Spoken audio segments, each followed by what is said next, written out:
Jadi bukan orang yang kuat, yang tangguh itu, yang dia itu menang di dalam berkelahi. Tetapi orang yang kuat atau yang tangguh itu mereka yang mampu mengontrol emosinya, mampu mengontrol keinginannya, mampu mengontrol syahwatnya. Kenapa ini penting Bapak Ibu? Karena akhir-akhir ini Bapak Ibu kita melihat fenomena-fenomena tentang ketangguhan dan ketidaktangguhan. Contoh fenomena yang ketangguhan. Saya kalau melihat Putri Aryani, kemudian saya lihat video-video sebelumnya tahun-tahun itu, yang saya perlihatkan mungkin kita lihat suksesnya. Tetapi dibalik kesuksesnya betapa perjuangan dia dengan segala keterbatasannya akhirnya sukses. Dan itulah sebenarnya sebuah ketangguhan. Saya nggak mikir putrinya, tapi yang mikir bagaimana ibunya dan bapaknya yang sudah membentuk putri ini tangguh berjuang bertahun-tahun sampai akhirnya sukses. Tapi kebalikannya saya sedih melihat Mario Dendi, Bu. Iya kan? Itu adalah tipe pemuda yang seumuran Putri Aryani tetapi tidak punya ketangguhan termasuk kontrol emosinya yang lemah. Kalau kita berpikir berarti di balik Putri Aryani ada orang tua, tapi di balik Mario Dendi juga mesti ada orang tua. Dan itulah sebenarnya kita berpikir. Pak Yai saya selalu mengingatkan, yaitu, nak, kamu ke pondok ini nyari apa? Kalau nyari makan jangan ke pondok. Kalau nyari tempat yang tidur nyenyak, ya nyari di hotel. Sehingga jangan sampai alasan-alasan sifatnya makannya kurang nikmat, tidurnya kurang nyenyak, itu menjadi penghambat kamu gagal di pesantren itu. Lah, pikiran ini saya angen-angen. Sekarang saya menjadi wali murid. Maka saya juga nanyakan, Jinan, kamu masukkan anakmu ke pesantren itu, niatmu apa? Kalau niat kamu itu supaya nggak sibuk, nggak ganggu, siap-siaplah kamu justru lebih sibuk ketika anakmu di pesantren. Dan itu terjadi, ada seorang orang tua ustaz. Aku dulu apa salah niat? Kenapa? Saya itu hampir tiap minggu harus datang ke pesantren. Kalau nggak datang anak saya ngancem. Pokoknya kalau mama nggak datang, aku boleh lari dari pesantren. Dulu memang iya Ustaz, saya pikir anak saya di pesantren, bisnis saya semakin lancar, saya nggak banyak diganggu oleh anak-anak, keluar kota bebas. Tahu-tahu tambah nggak bebas. Loh, ayo kita benahi niat kita. Kenapa? Karena hadisnya sudah jelas, innamal a'malu binniyat wa innama likulli imri'in ma nawa. Dan niat ini harus kuat Bapak Ibu. Jangan sampai gara-gara masalah-masalah yang di luar niat itu kita runtuh. Anak mengeluh, makanannya loh ma, aku gak bisa makan 3 hari makan begini. Loh kalau gak makan 3 hari mati Bu. Mungkin selama ini makannya 1 piring, gara-gara di pesantren atau di boarding ini makannya hanya setengah piring, tetap hidup. Kirim aja kuenya yang banyak. Jangan sampai gara-gara keluar makanan itu kita memberikan peluang bagi anak kita. Ya udah, kalau memang nggak kuat dengan makan, pulang aja. Itu namanya ujian niat. Saya ini punya staf. Dia barusan anaknya masuk pesantren, cerita kepada saya, Ustadz, alhamdulillah Ustadz, anak saya semakin kerasan. Loh, kenapa kok semakin kerasan? Karena saya bisa mengunjungi setiap 2 minggu sekali, bahkan setiap minggu. Saya tanya, loh aturannya berapa? Aturannya 1 bulan, tapi saya bisa menyiasati. Saya kan tertarik, maksudnya bisa menyiasati gimana? Saya kerja sama harmonis dengan security-nya Ustaz. Begitu dia ngomongnya ini, loh saya bilang, Bun, memang anaknya sekarang terlihat lebih kerasa. Itu impact sejenak, seperti minum obat tidur lagi geser. Tetapi jangka panjangnya itu berdampak negatif bagi anak ibu. Dan saya ingatkan, setiap dispensasi, diskresi yang ibu jalankan terhadap anak ibu, jangka panjangnya membuat anak ibu lebih lemah. Sudahlah, ikuti aja.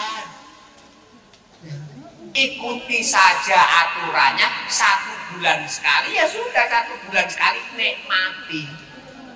Lalu kalau jam 5 kita boleh dibawa keluar pagi, jam 5 sampai sore, ya jangan nawar-nawar bapak ibu sampai jam 8. Dadak ibunya pinter nyarikan alasan ben tidak mendapatkan sanksi.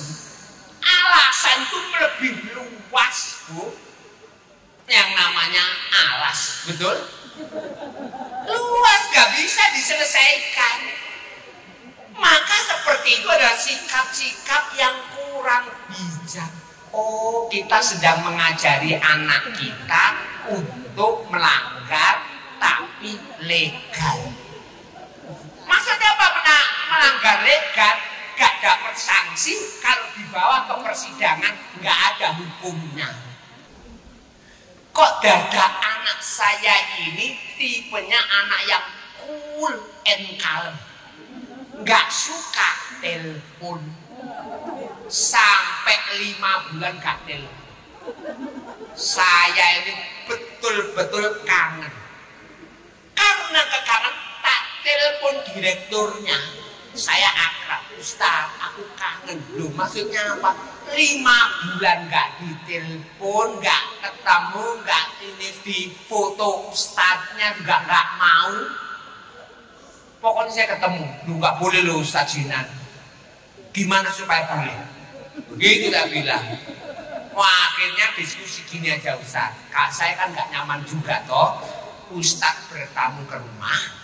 Lah anak Ustaz nanti tak panggil lewat pintu belakang. Sip. Mas, akhirnya sepakat jam 4 sore. Perjalanan dari Sidoarjo menuju Ponorogo 2,5 jam. Kecepatan tinggi Bapak Ibu. 100, 120, 150. Wis pengen ketemu sama anak lanang. Lah ketika sampai di sana, Masya Allah, ada banyak wali santri yang di pintu gerbang itu hanya bisa dadak anaknya, nggak bisa ketemu. Loh, kalau aku lakoni apa rencana, betapa dolimnya saya itu terhadap itu. Dan wallah ketika itu bungkusan saya serahkan ke security, langsung lepak saya tinggalkan itu. Ustaznya, Ustaz, udah jam berapa ini lewat? Jam 4 itu loh Ustaz. Saya bilang nggak jadi. Lo kenapa nggak jadi? Nggak tegong lihat wali santri. Dan keputusan itu salah satu keputusan saya anggap paling bijak. Kenapa? Saya bisa menasihati wali murid yang lain dengan fasih. Coba kalau aku ngelakoni kayak ini, so aku ngomong enak-enakan ini, rodok nyenen-nyenen itu kawan yang. Ya, maksudnya apa Batu? Jangan sampai gara-gara bapak ibu punya channelan dengan wali kelas, kepala sekolah di sini, Bapak Ibu itu dijadikan kesempatan pintu gerbang untuk nyari dispensasi. Itu membuat anak kita lemah, itu membuat anak kita nggak tangguh, itu akan membuat anak kita seperti generasi stroberi. Kan kita sering dicurhati sama anak kita, betul? Tolong jangan baper dulu. Tarik nafas panjang dulu. Dirungokne tenang. Habis itu dipikir dulu. Ngajak ngomong pasangan. Hasil ngajak ngomong pasangan dieksekusi. Karena kondisinya biasanya curhatan anak itu lebih besar daripada kondisi realnya. Saya konflik dengan satu anak saya. Setelah konflik dia nyari istri saya toh untuk curhat. Biasanya kalau konfliknya nilainya 7 dengan anak, biasanya dia menyampaikan ke istri saya 7, 6 atau 8. Menjadi 8 toh. Dan 8 bisa menjadi 9 kalau anak kita sedang nggak kerasan di boarding. Kejadiannya kalau dihitung 7, mau curhat ke ibunya jadi 8, kondisinya pengen pulang menjadi 9. Wes sempurna. Lalu ibunya anaknya baper menjadi 10. Diamkan bapaknya ibu pendek menjadi 11. Wes sempurna atau proses ini. Makanya saya mohon pentingnya tabayun. Assalamualaikum Ustaz. Saya mendapatkan informasi bahwa Anda kok dibully oleh teman-temannya dan Andanya nggak kerasan. Mohon informasi realnya Ustaz. Enak seperti Ustaz. Nggak langsung Ustaz, ini boarding atau yang namanya kok pakai hukum rimba saling. Ya Allah, sudah kan dulu. Berarti sebelumnya di waktu kolamnya jernih belum telepon itu. Tapi kalau kolamnya jernih sudah telepon, mesti Ustaz, Ananda kemarin curhat, isinya curhatnya ini. Bisa dijelaskan Ustaz? Tolong Ustaz cari datanya.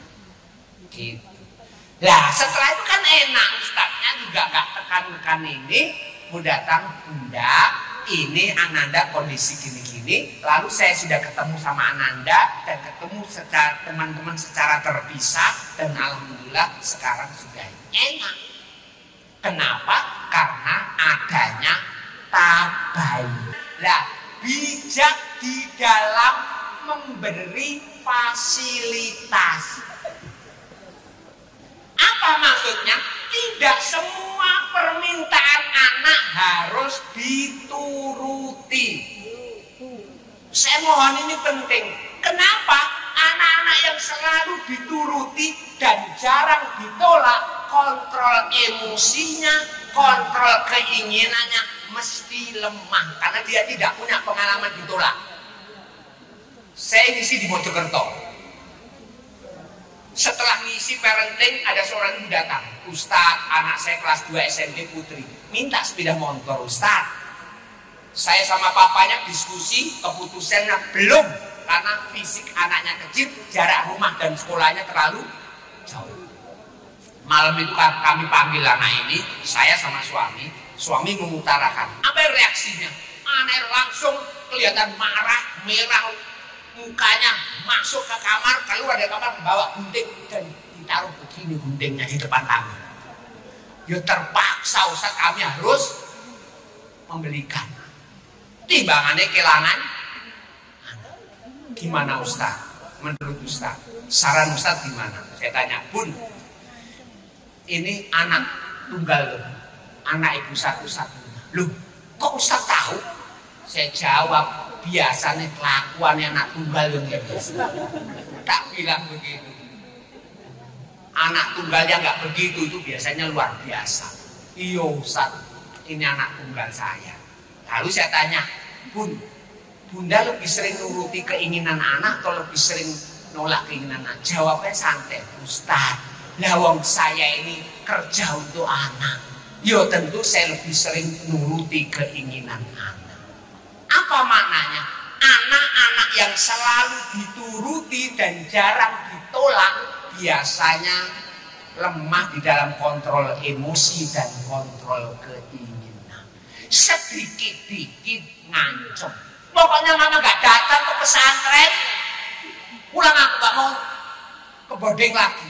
Ada gak anaknya begitu sedikit-dikit? Itu generasi stroberi dan biasanya kontrol emosinya lemah.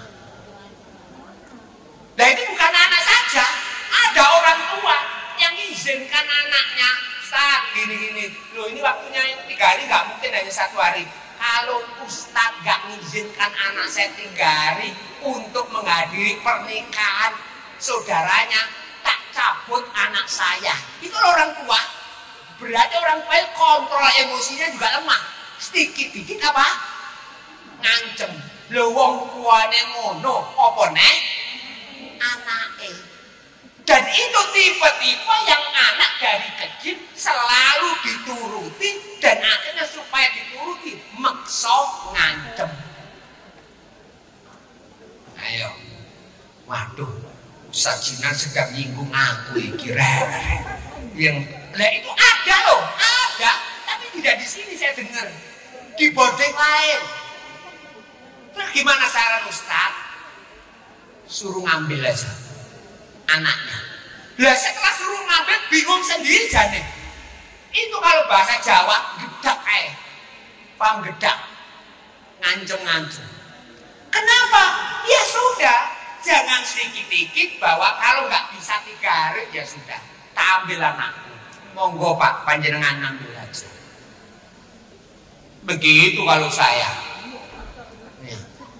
Kenapa? Karena akan merusak sistem. Temen yang lain, loh itu izin 3 hari boleh.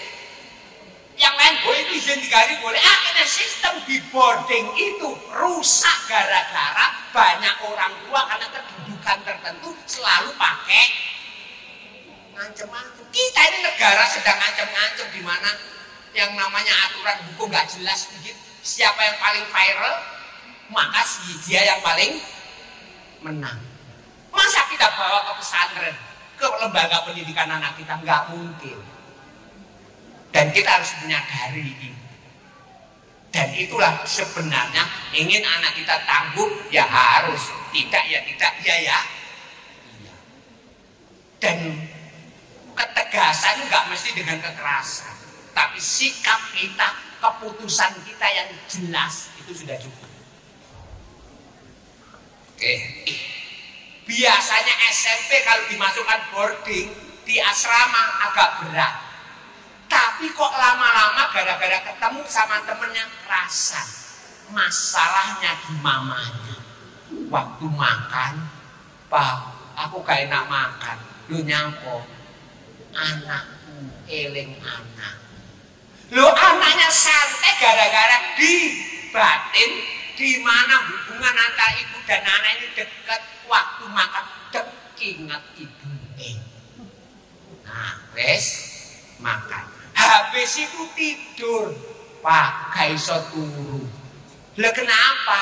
Ingat anakmu.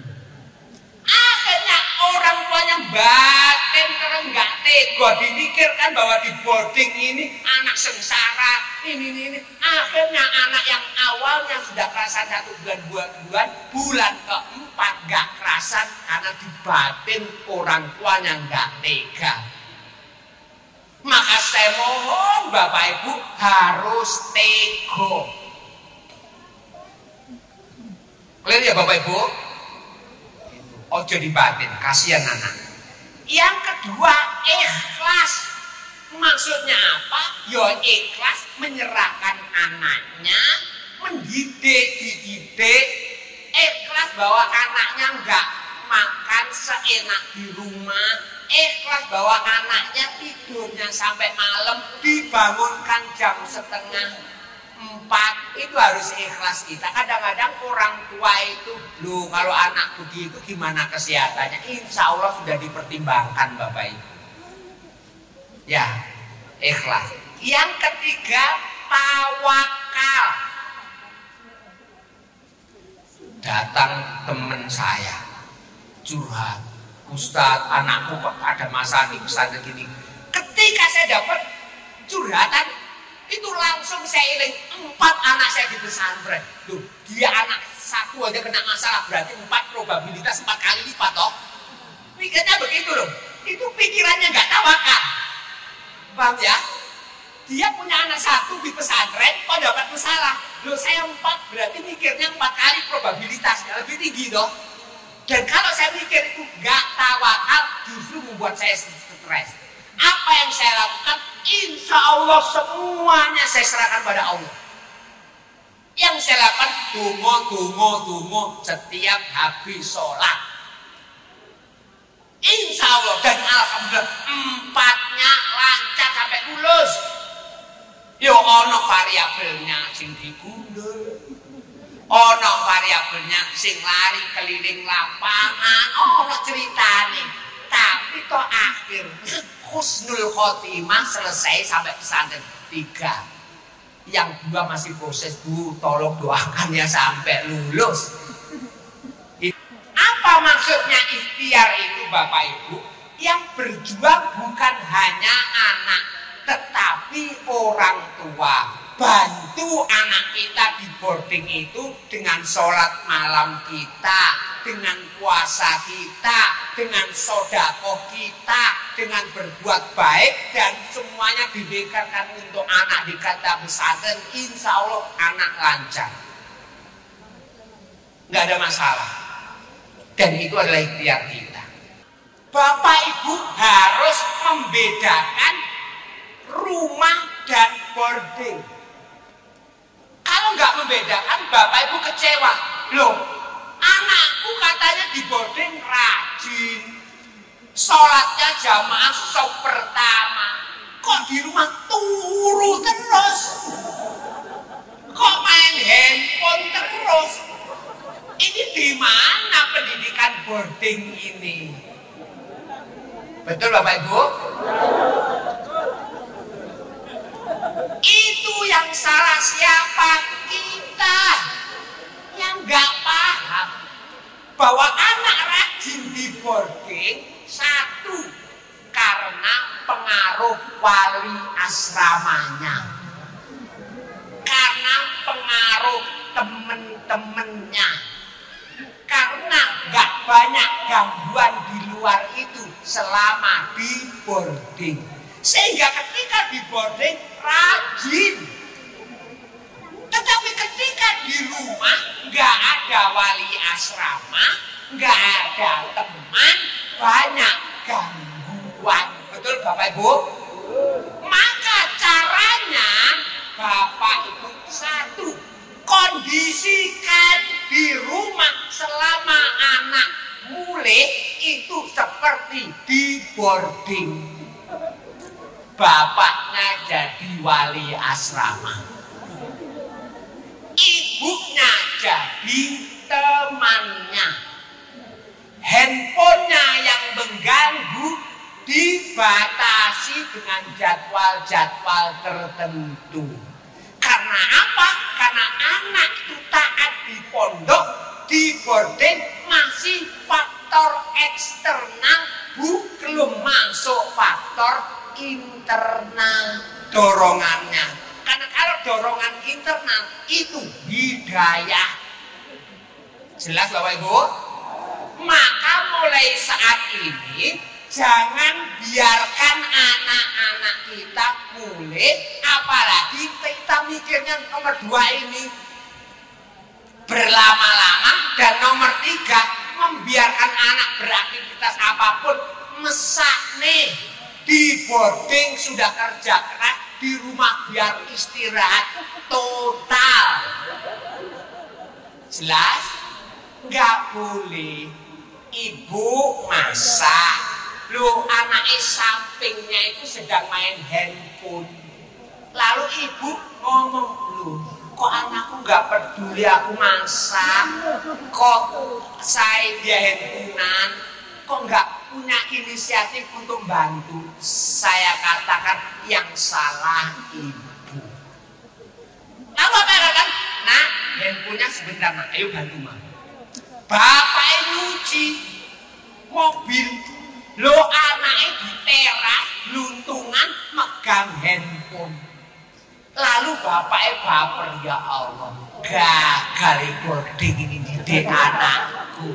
Kok anakku gak punya inisiatif, gak peduli." Kalau itu terjadi, yang salah bapaknya. Stop dulu, nak. Ayo bantu bapak. Harus diajari anak itu.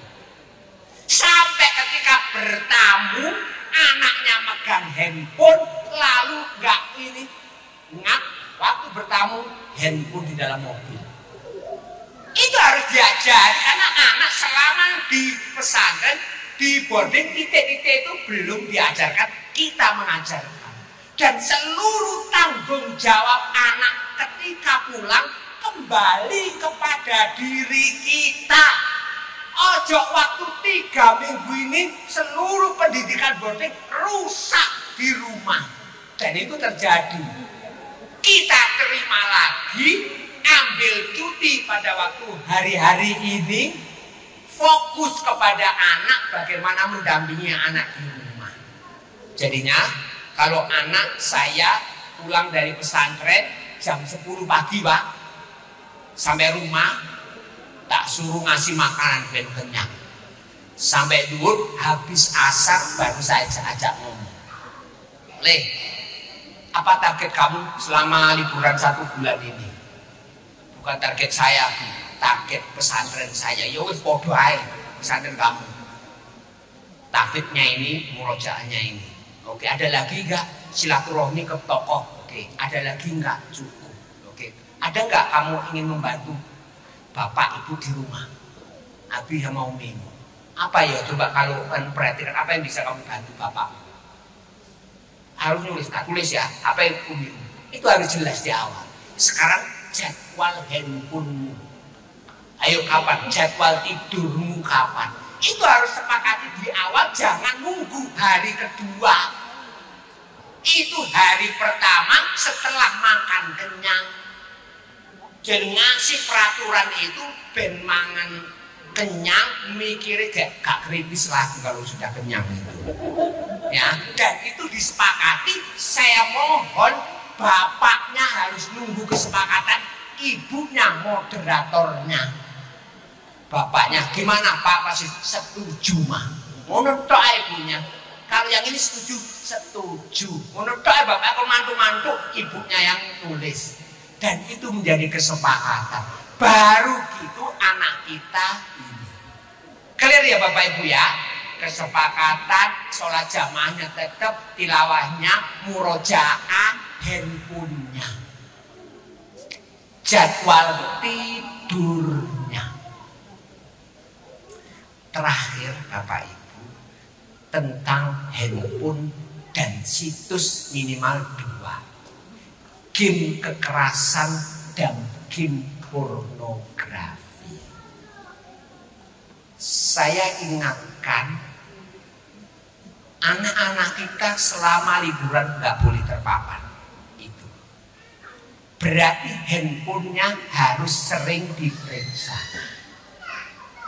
Bapak ibu harus sering masuk kamarnya anak. Awalnya istri saya protes, itu privasinya. Konsep privasi itu dari mana sih? Kalau anak laki-laki saya masuk masuk privasi, saya biarkan anak itu merusak dirinya di dalam kamar. Kalau supaya kamu masuk, kamu rapikanlah kamarnya itu. Kamu lihat lemarinya, kamu akan tahu semestanya apa di otak anak ini. Kamu lihat memo apa itu historinya. Sebagaimana kamu boleh melihat handphone anak, anak juga boleh melihat handphone orang tua. Password, tapi password itu antar anak dan orang tua harus tahu, walaupun yang lain enggak. Supaya apa? Ada banyak anak di pesantren, bahkan dia itu hafal rusak semuanya gara-gara pornografi. Udah fantasinya macem-macem, dan mohon maaf melihat ustazahnya udah macem-macem. Naudzubillah itu. Maka ini jangan terjadi. Selama di rumah kita harus jaga generasi kita ini dari ini. Karena di Indonesia itu nggak ada aturan. Mau warung kopi itu jam 2 malam nggak ada stopnya toh. Nggak ada peraturannya, itu jelas-jelas merusak anak. Banyak yang insomnia gara-gara itu. Dan ini adalah semuanya. Saya mohon ini selama di rumah dijaga. Hindari langsung bersikap merespon dari yang namanya informasi. Baper boleh, tetapi jangan mereaksi. Apa contohnya? Begini Bapak Ibu, tolong dilihat. Sudah lihat Bapak Ibu? Berapa jumlah jari tangan saya? 10. Betul. Berapa jumlah jari dari 12 tangan? 120. Saya ulang lagi. Berapa jumlah jari dari 12 tangan? 60 atau 120? Kok tadi ada yang jawab 120? Lah jawaban 120 itu jawaban sumbu pendek, reaksi spontan. Paham ya? Lah jawaban 60 itu jawaban sumbu panjang dan namanya responsif. Lah butuhnya responsif. Ambil jeda untuk mikir, loh Ustadz Jinan kok menanyakan pertanyaan yang sama ya? Apa salahnya ya jawaban saya pertama? Oh 12 tangan per tangan 5. 12 kali 5 sama dengan di titik itu. Saran saya begitu. Ini perlu latihan. Karena kalau Pak dari kecil biasa sumbu pendek, untuk memanjangkan sumbu ini rada kudu koyok karet sebelum dipakai diolor dhisik. Tapi insya Allah itu. Saya dulu juga sama, saya sering sumbu pendek. Tapi karena anak pertama masih latihan sering gagal, anak kedua latihan sering gagal, anak ketiga sampai anak 5 gak pernah gagal. Latihannya itu 5. Anaknya berapa Bu? Kurang berarti 2 lagi. Clear ya? Sekarang bagaimana menghadapi anak supaya anak nggak debat kusir? Biasanya anak debat kusir itu kalau anak minta sesuatu lalu kita tolak mesti ngeyel. Dan akhirnya apa yang kita lakukan? Mainkan responsif itu. Anak minta sesuatu. Lah sesuatu itu gak layak diberi atau layak diberi. Nah sebentar ya, Mama renungkan dulu permintaan kamu. Ambil jeda. Lalu ketika jeda, awalnya ketika dia minta langsung kita respon. Di otak anak hanya satu pilihan. Pokoknya permintaanku kudu dituruti. Kalau kita bereaksinya langsung dan anak gak siap ditolak. Tetapi kalau ada respon panjang, ya 1 jam lagi saya jawab. Nah ketika 1 jam itu akan berkembang 2. 1 harus diterima. Yang kedua, loh mamaku nunggu 1 jam, apa mungkin ditolak? Berarti ada 2 probabilitas toh. Nah ketika 2 probabilitas itu muncul pada anak setelah 1 jam disela, maka ketika kita tolak, dia itu nangkepnya tidak sekeras depan. Karena depan 100% harus diterima. Tapi kalau setelah 1 jam, kekuatannya berkurang 50%. Tekanan 50% dengan tekanan 100% beda. Maka saran saya adalah, nah sebentar, mama nggak bisa jawab apa yang kamu ini kan, bantu mama setengah jam lagi untuk menjawab apa yang kamu omongkan ini.